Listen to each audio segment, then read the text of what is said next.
Hi, and welcome back to the Mindful Back Education Series, where I teach you how to take care of your own back pain at home. If you haven't watched the previous episodes, please do so first, because I have information in there that would be really useful moving on. Today we're going to talk about sitting.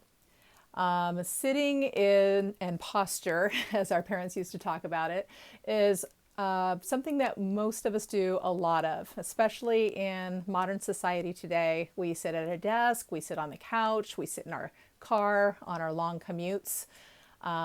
We do a lot of sitting throughout the day. And when you have a back issue, it really can flare things up.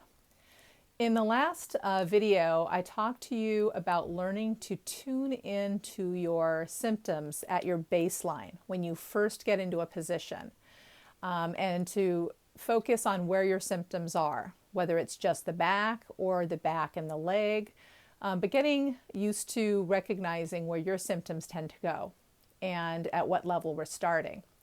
So step one when you begin to sit, is to really recognize this is my baseline. As soon as I sit down, this is the level of symptoms I'm feeling, and this is where my problem spots are. And then learning to check in and tune into your body to make sure that your symptoms are not increasing. We'll talk more about that later. Now, in terms of sitting and what are some good chairs to sit in, I've got my lovely assistant back here, my husband, and he's sitting in a typical dining room chair that is firm, straight backed. What's important in the chair or the couch that you sit in is that you can get your bottom, your rear end, all the way back in the chair. Some couches or overstuffed chairs are so deep that if you are shorter stature or your legs are shorter, you literally cannot get your buttocks all the way back in the chair, then quite frankly, that is not going to be a good chair for you. And you're going to have to rethink things, get creative, sit in another chair in the room, or buy another piece of furniture. Because if you cannot get your buttocks all the way back in the chair, you are going to be slumping. Can you slide your rear end forward for me? You see that? So if there's a space here between where your buttocks is and the back of the chair, you are going to be forced to round your back here in your low back. And that is going to cause pulling in the muscles and the tissues that will, over time, increase your inflammation and your pain. So step one is buttocks all the way back in the chair. Okay. Step two is getting used to maintaining this arch in the low back. We all have a natural arch in our low back, and that is supposed to be kept when you're sitting, which most of us don't do, right?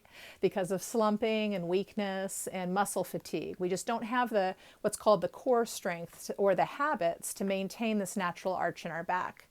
So what I definitely recommend doing is sitting with a pillow to support this arch in your back at all times. Now, in terms of what pillow you choose, some people prefer to buy lumbar pillows, off of the Amazon or at a back store. And that's fine. That works fine. And it's a specialized pillow that is flat on one end and curves into your back on the other. I found through the years, though, that all of our bodies are built differently. Some of us have smaller waists, and bigger hips. Some of us are more straight up and down. So in terms of the thickness that you need in here to support your back while still feeling comfortable is going to be different for everybody. And you're going to have to play around with what pillow you use and what thickness.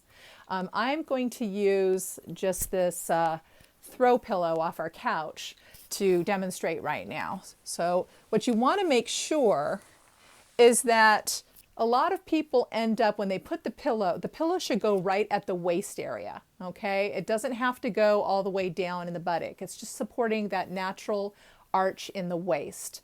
What a lot of people will do is they'll put the pillow there, but go ahead and slide your rear end forward again, hon. But they'll still do their bad habit of sliding their buttocks forward. And then you're basically not getting the benefit of the pillow. You're rounding your back again. So go ahead and slide back again.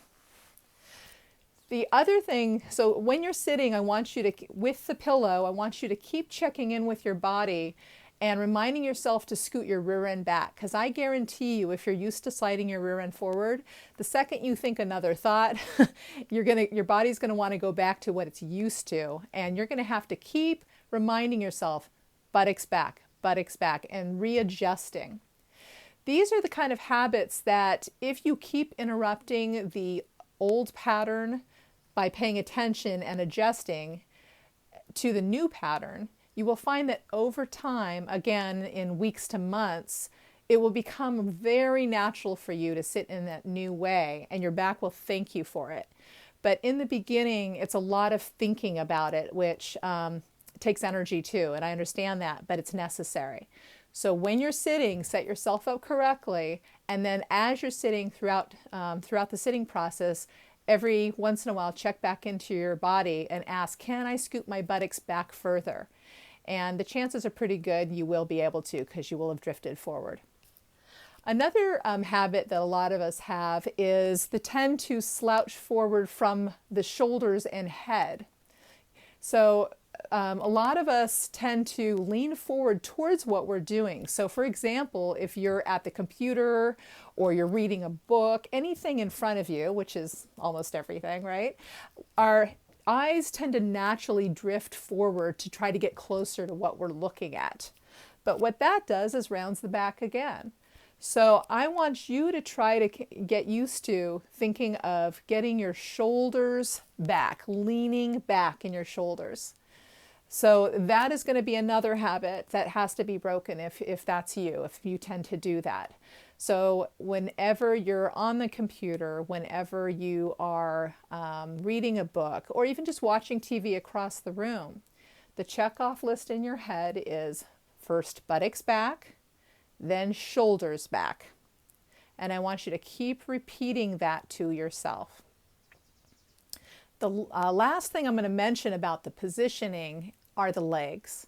Particularly if you are a woman, but man also, a lot of folks have the habit of crossing their legs.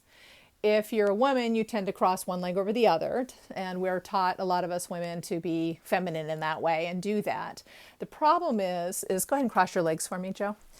The problem is when we cross our legs, it tends to end up pulling on the buttock and the low back muscles, irritating your symptoms. And in the moment, it may not feel like it's irritating. It may just feel, if you tune in, it may feel like a gentle pull, or you may not feel it at all. But I guarantee you later, it will flare your symptoms up. So try to get in the habit of keeping your legs uncrossed and your feet on the floor. Again, these are habits that need to be broken. So the checkoff list now, as you sit, is number 1, buttocks back. Number 2, shoulders back. And number 3, feet on floor, both feet on floor. And using the pillow that you find is the most comfortable to you. Some people end up rolling up a towel roll, even as another option, and putting rubber bands around it. Some people buy lumbar pillows. Some people just use pillows that they have around the house. But whatever pillows you find that feels comfortable to you, I want you to get in the habit of using a pillow at all times with sitting. And this is hard for people. It's going to take practice, but I guarantee you in a few weeks to months, you will automatically be grabbing for a pillow behind your back every single time you sit, whether it's in the car or at home.